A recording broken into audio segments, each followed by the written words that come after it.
Bonjour Antonin André. Bonjour Steve. Et merci de nous rejoindre. Vous êtes éditorialiste politique à BFM TV. Antonin, Gabriel Attal, le ministre du Budget, annonce aujourd'hui dans les colonnes du Parisien un grand plan de lutte contre la fraude sociale, un vieux cheval de bataille souvent porté par la droite, voire par l'extrême droite, et qui est reprise aujourd'hui par le gouvernement. Oui, c'est le en même temps fiscal du gouvernement. Rappelez-vous, il y a 15 jours, Gabriel Attal lançait sa grande offensive contre la fraude fiscale, 80 milliards d'euros estimés, la traque contre les hyper riches qui se soustraient à l'impôt, le renforcement des règles de l'optimisation fiscale. Et la gauche applaudissait. Aujourd'hui, clin d'œil à la droite, la fraude aux prestations sociales, thème de prédilection de Xavier Bertrand, par exemple, Laurent Wauquiez, et avant eux, Nicolas Sarkozy, qui en avait fait une de ses priorités. D'ailleurs, sans réellement à chaque fois s'y attaquer concrètement. Quant au RN, il dénonce les fraudes attribuées aux travailleurs étrangers, réguliers ou pas, avec comme principale mesure phare la suppression de l'aide médicale d'État destinée à tous les étrangers, qui leur permet d'avoir un accès aux soins gratuits. Dans le détail, est-ce que ce plan de lutte contre la fraude sociale est selon vous convaincant? Est-ce qu'au-delà de l'annonce, le gouvernement se donne les moyens? Alors oui, il y a vraiment une volonté de coincer les fraudeurs, à commencer par ce qui représente la plus grande masse de la fraude sociale, c'est la fraude aux cotisations des entreprises. Ce sont des sociétés qui organisent en fait leur insolvabilité pour ne pas avoir à payer l'URSSAF, la fraude également des grandes plateformes Uber et Deliveroo qui rétribuent leurs livreurs en auto-entrepreneurs, et ça leur permet de ne pas quitter leurs parents employeurs des cotisations sociales. C'est à peu près 800 millions d'euros non cotisés et qui privent de droits sociaux ces nouveaux travailleurs pauvres de la nouvelle économie. Ensuite, il y a les médecins. C'est le deuxième gros foyer de fraude, des actes surfacturés ou des actes fictifs facturés à la société sociale, à la sécurité sociale.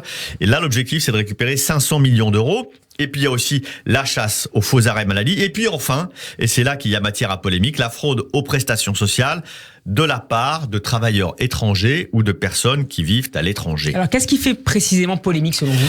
Alors, soyons clairs, c'est une réalité. Il y a effectivement des travailleurs étrangers qui fraudent, ou même des personnes qui sont installées à l'étranger qui fraudent. Et donc, c'est assez insupportable de considérer que ces gens détournent des prestations via le tourisme médical. Ou par exemple, il y en a qui, par exemple, reprennent la carte vitale d'un de leurs parents défunts à l'étranger, qui prennent leur identité, puis qui continuent à toucher la pension de retraite. Donc, effectivement, il faut lutter, et c'est normal de se donner les moyens de débusquer ces gens-là et de les sanctionner. Ce qui est plus touchy, mais pas indigne, c'est l'obligation de résider 9 mois sur le territoire français pour toucher le minimum vieillesse ou les allocations familiales contre 6 mois aujourd'hui. C'est discutable, mais néanmoins, pourquoi ne pas poser le sujet puisque ça coûte quand même de l'argent. Mais la mesure que je trouve malsaine et qui est un clin d'œil appuyé au Rassemblement national, c'est la fusion de la carte vitale et de la carte d'identité. Pourquoi malsaine? Alors, d'abord parce que ça jette la suspicion sur les travailleurs étrangers, y compris ceux qui sont en situation régulière. Ils payent des cotisations, ils ont donc droit aux mêmes prestations que les travailleurs de nationalité française. Je prends l'exemple des nounous, par exemple, ou des aides à domicile. C'est souvent des travailleuses ou des travailleurs étrangers. Et pourquoi les priver de carte vitale? Pourquoi est-ce que, alors qu'ils cotisent et qu'ils sont régulièrement sur notre territoire, ils seraient privés de carte vitale, ou en tout cas auraient un statut différent d'un travailleur français? Ensuite, il y a le symbole. Il y a un parfum de préférence nationale. Et je trouve ça assez nauséeux. Vous êtes un bon Français, vous avez droit à la santé gratuite. Vous êtes un étranger, vous n'avez pas les mêmes droits. Je trouve cette dérive assez dangereuse. De même que l'idée de revoir, par exemple, les conditions de l'aide médicale d'État, qui est un sujet régulièrement porté par la droite et l'extrême droite.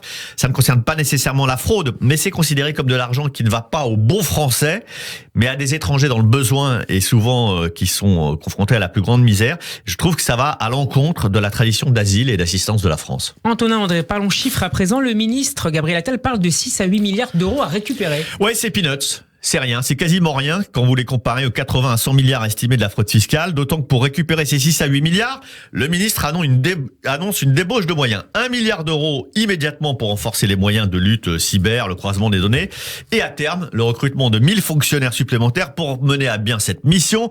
Bref, la lutte contre la fraude, Steve, risque de nous coûter plus cher que ce qu'elle va nous rapporter. Moi, ce que vous nous dites finalement, c'est qu'il ne fallait rien faire, laisser faire.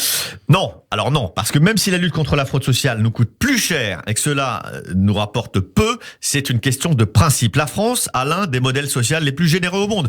Le droit à la santé gratuite pour tous, la retraite sur un modèle de solidarité entre travailleurs. On pourrait aussi ajouter l'éducation gratuite. Quel pays aujourd'hui dans le monde est aussi généreux socialement? C'est un héritage précieux qui vient du Conseil national de la résistance. C'est un modèle gaulliste qui cimente notre communauté nationale, et ceux qui veulent nous rejoindre Mais la contrepartie d'un modèle aussi généreux, c'est l'exigence d'honnêteté et de rigueur de la part de ceux qui en bénéficient.